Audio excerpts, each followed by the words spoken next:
تمام تعریفیں اللہ رب العزت کے لیے ہیں جو تمام جہانوں کا پروردگار ہے۔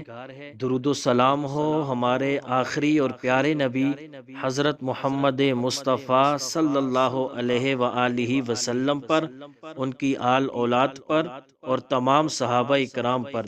شعبان کی 15ویں شب جسے شب برات کہا جاتا ہے، یہ وہ بابرکت رات ہے جس میں مخلوق کو گناہوں سے بری کر دیا جاتا ہے۔ تقریباً 10 صحابہ کرام سے اس رات کے متعلق احادیث منقول ہیں۔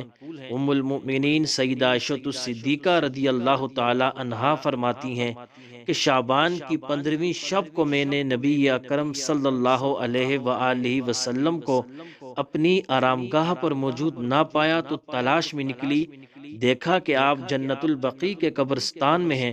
پھر مجھ سے فرمایا کہ آج شعبان کی 15ویں رات ہے، اس رات میں اللہ رب العزت آسمان دنیا پر نزول فرماتا ہے اور قبیلہ بنو کلب کی بکریوں کے بالوں کی تعداد سے بھی زیادہ گناہوں کی بخشش فرماتا ہے۔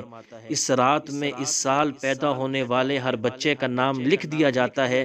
اس رات میں اس سال مرنے والے ہر آدمی کا نام لکھ لیا جاتا ہے، اور اس رات میں تمہارے اعمال اٹھائے جاتے ہیں اور تمہارا رزق اتارا جاتا ہے۔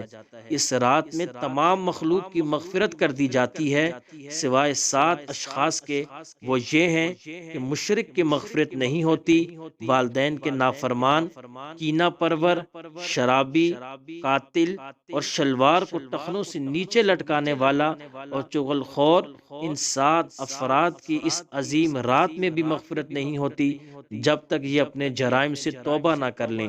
حضرت علی المرتضیٰ رضی اللہ تعالیٰ عنہ سے روایت ہے کہ اس رات میں عبادت کیا کرو اور دن میں روزہ رکھا کرو۔